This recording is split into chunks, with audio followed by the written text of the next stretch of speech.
Hello learners, welcome to Prep Rocket. आज की इस वीडियो में आप सभी को 22 अक्टूबर के करंट अफेयर्स कराने वाला हूं। इसमें मैंने कुछ कुछ चेंजेस किए हैं, जैसे कि मैं आपको हिंदी समरी दे दूंगा एक लाइन का, जिससे कि आपको रिवीजन करने में इजी हो। साथ ही साथ प्रोबेबल क्वेश्चंस भी मैं आपको इसमें दे दूंगा, ठीक है, कि किस न्यूज से क्या क्या क्वेश्चन बन सकते हैं। सबसे पहले क्वेश्चन की ओर बढ़ते हैं। The United States oppose the International Maritime Organization proposal to impose a global tax on which sector. तो किस सेक्टर में? तो ये आपका शिपिंग सेक्टर में है, ठीक है। ऑप्शन नंबर बी इसका सही आंसर हो जाएगा, शिपिंग इंडस्ट्री। इससे रिलेटेड कुछ न्यूज पढ़ लेते हैं।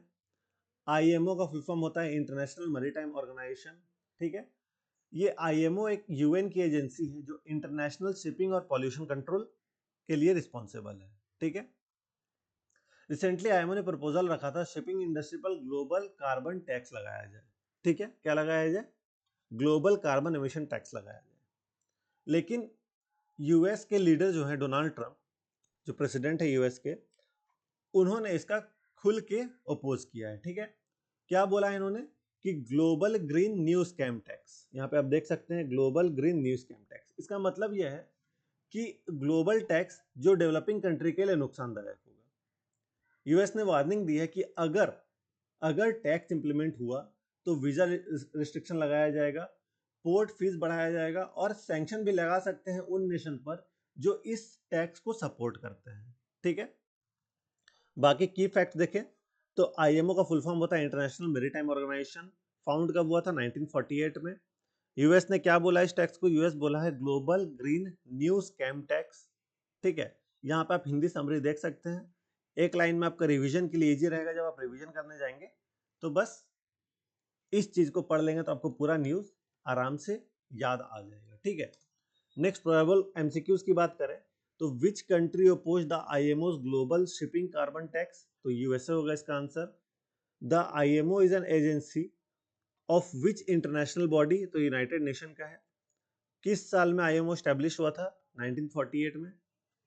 The global carbon emission tax would apply to which transport sector? तो शिपिंग या मैरीटाइम सेक्टर में, ठीक है। अब देखिए मैं कुछ चीजें आपको बता रहा हूं कि इतना बार बार मैं आपको प्रोबेबल एमसीक्यू पढ़ पढ़ के नहीं बताऊंगा। इसका पीडीएफ मैं आपको दे दूंगा। पीडीएफ में आपको सारा प्रोबेबल एमसीक्यूज मिल जाएगा, तो वहां से आप पढ़ सकते हैं। साथ ही साथ इसके पीडीएफ में पूरा डिटेल न्यूज भी रहेगा। तो इस क्लास के बाद पीडीएफ डाउनलोड करिएगा और पूरा न्यूज को एक बार रीड कर लीजिएगा, या शाम में, अभी मत करिएगा, अभी बस वीडियो देखिए, शाम में एक बार पूरा न्यूज को रिवाइज कर लीजिएगा पीडीएफ से। पीडीएफ को कहाँ मिलेगा? तो पीडीएफ आपको टेलीग्राम ग्रुप में मिलेगा। टेलीग्राम ग्रुप का लिंक आपको डिस्क्रिप्शन में मिल जाएगा। बैंकिंग सॉल्यूशन टेलीग्राम ग्रुप है, ठीक है। उसको ज्वाइन कर लीजिएगा, उस पर आपको सारा पीडीएफ मिल जाया करेगा। लिंक मैं डिस्क्रिप्शन में लगा दूंगा। हमारा अगला क्वेश्चन आज का, which regulatory body has banned the use of term ORS on food labels and advertisement in India? तो ये है एफएसएसएआई। अब न्यूज हुआ क्या, देखिए मैं आपको बताता हूँ।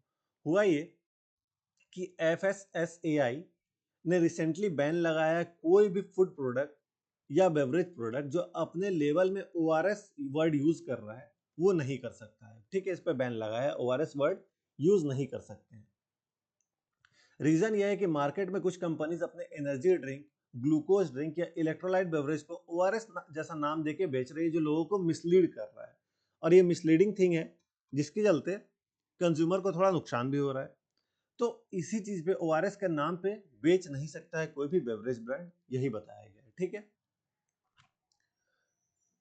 ओआरएस का फुल फॉर्म क्या होता है? ओआरएस का फुल फॉर्म होता है ओरल रिहाइड्रेशन सॉल्यूशन। की फैक्ट्स टू रिमेंबर, एफएसएसएआई किस मिनिस्ट्री के अंदर आता है? तो ये ministry of health and family welfare के अंदर आता है। एक्ट क्या है? Food safety and standard act 2006, ठीक है। डायरेक्टिव क्या है? तो बैन लगाना ओआरएस टर्म पे जो कि फूड या बेवरेज लेवल एड्स यूज कर रहे हैं, जो कि मिसलीडिंग है। यहाँ पे हिंदी है, यहाँ पे इसके क्वेश्चंस है, ठीक है। अगला question, according to the IEA by which year could global use of sustainable fuel potentially quadruple? Quadruple किस साल तक हो जाएगा? 2035 तक ये चीज हो जाएगी, ठीक है। तो इसका आंसर क्या होगा? इसका आंसर होगा ऑप्शन नंबर सी, 2035। अब इसके बारे में डिटेल में न्यूज करते हैं। ये रिपोर्ट इंटरनेशनल एनर्जी एजेंसी यानी कि आईईए ने रिलीज किया है, जिसका टाइटल है delivering sustainable fuel pathways to 2035, ठीक है। रिपोर्ट के मुताबिक अगर पॉलिसी और इन्वेस्टमेंट सही तरीके से इंप्लीमेंट किए गए तो 2035 तक सस्टेनेबल फ्यूल का ग्लोबल यूज 4 गुना हो जाएगा। क्या हो जाएगा?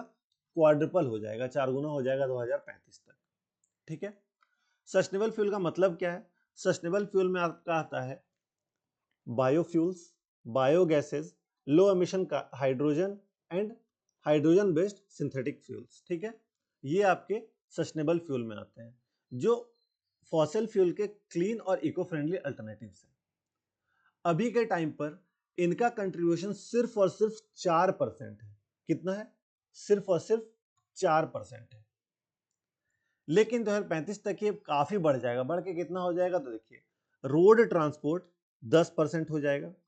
ठीक है, 15% आपका एविएशन फ्यूल हो जाएगा और शिपिंग फ्यूल आपका 35% हो जाएगा। तो इन डेटा को आप याद कर सकते हैं, एग्जाम में आपसे पूछ सकता है ये 10%, 15%, 35% और अभी के टाइम पे कितना है? तो 4%। ये चीज आपसे पूछी जा सकती है। किस साल तक हो जाएगा? 2035 तक हो जाएगा। टाइटल क्या है ये आपसे पूछा सकता है। तो ये इंपॉर्टेंट चीजें हैं, इनको जरूर से याद करना आपको। ठीक है, हिंदी समरी आप यहाँ पे पढ़ सकते हैं। अगला क्वेश्चन देखिए, which organisation release the global antibiotic resistant surveillance report 2025? तो global antibiotic resistance surveillance report 2025 किस संगठन ने जारी किया है? तो ये WHO ने जारी किया है। ऑप्शन नंबर 20 का सही आंसर हो जाएगा। इससे रिलेटेड न्यूज हम करते हैं। WHO यानी कि वर्ल्ड हेल्थ ऑर्गेनाइजेशन ने 13 अक्टूबर 2025 को एक मेजर रिपोर्ट रिलीज की है। रिपोर्ट का नाम क्या है? Global antibiotic resistance surveillance report 2025। ठीक है, इस रिपोर्ट में 104 कंट्रीज का डेटा इंक्लूड किया गया है, जो दुनिया के लगभग 70% पॉपुलेशन को कवर करता है। Total 23 million laboratory confirmed injection analyse किए गए हैं। रिपोर्ट के फाइंडिंग शॉकिंग है। Every 1 out of 6 bacterial infection अब एंटीबायोटिक रेजिस्टेंस हो चुका है। ठीक है, और क्या मतलब? नॉर्मल एंटीबायोटिक्स बहुत केसेस में काम नहीं कर रहे हैं। ठीक है, तो ये चीजें यहाँ पे बताई गई है। बाकी की फैक्टर बात करें तो WHO का फुल फॉर्म, WHO का फुल फॉर्म होता है वर्ल्ड हेल्थ ऑर्गेनाइजेशन। उन्होंने ये रिलीज किया है रिपोर्ट। कब रिलीज किया? तो 13 अक्टूबर 2025 को रिलीज किया है। क्या क्या डेटा कवर हुआ है? तो 23 मिलियन इन्फेक्शन, 104 कंट्रीज और लगभग 70% पॉपुलेशन। ठीक है, बाकी आप यहाँ पे हिंदी समरी पढ़ सकते हैं। आगे देखिए, ये प्रोबेबल MCQ, आप चाहे तो वीडियो को पॉज करके भी पढ़ सकते हैं, नहीं तो फिर आप बाद में भी इस चीज को पढ़ सकते हैं PDF के थ्रू भी। ठीक है, चलिए बढ़ते हैं अगले क्वेश्चन की ओर। Which mission has the Indian government launch with budget of 600 crore to boost long staple cotton cultivation? तो ये कपास क्रांति मिशन है। क्या है? कपास क्रांति मिशन। ऑप्शन नंबर 20 का सही आंसर होगा। आइए डिटेल में इस न्यूज को कवर करते हैं। गवर्नमेंट ने कपास क्रांति मिशन लॉन्च किया है। ठीक है, जिसका मेन ऑब्जेक्टिव है लॉन्ग स्टेपल मतलब लॉन्ग फाइबर कॉटन का प्रोडक्शन बढ़ाना, जो टेक्सटाइल इंडस्ट्री में सबसे ज्यादा डिमांड में होता है। इस मिशन के लिए 600 करोड़ का बजट एलोकेट किया गया। कितने का किया गया? 600 करोड़ का बजट एलोकेट किया गया है। मिशन में यूज होगा, क्या यूज होगा? High density plantation HDP।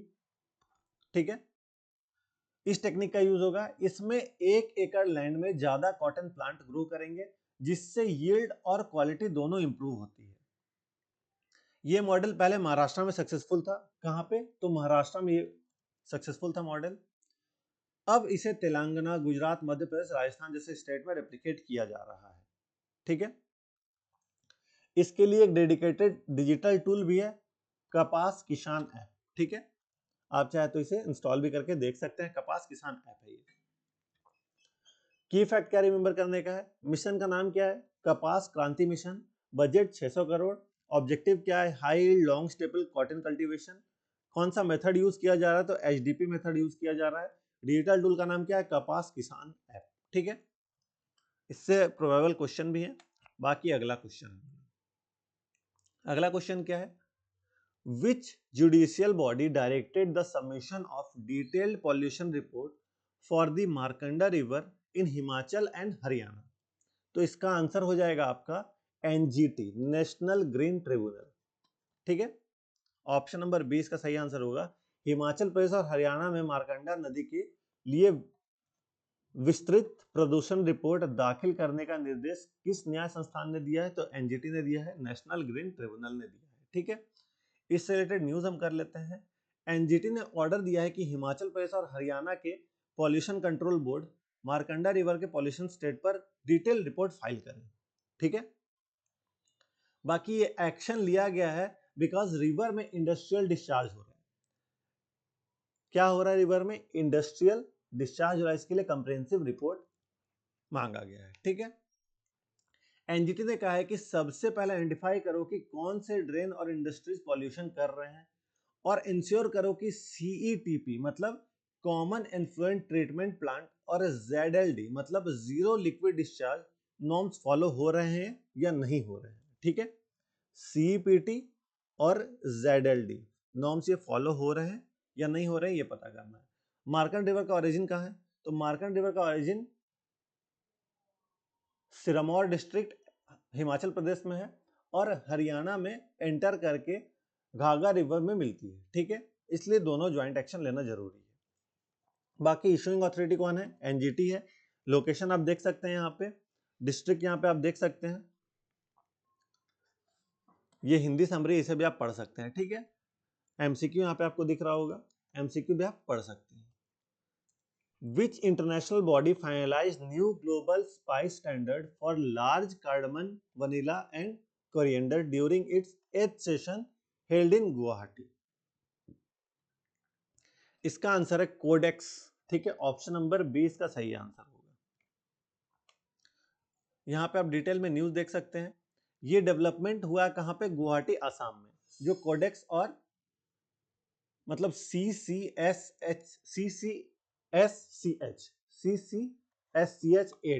ठीक है, का 8 सेशन कंडक्ट हुआ है। यहाँ पे फाइनलाइज हुआ है 3 इंपॉर्टेंट स्पाइसेस के ग्लोबल क्वालिटी स्टैंडर्ड। कौन कौन से 3 स्पाइसेस हैं? तो वो 3 स्पाइसेस आपके लार्ज कार्डमन, वनीला और ड्राइड करिएंडर।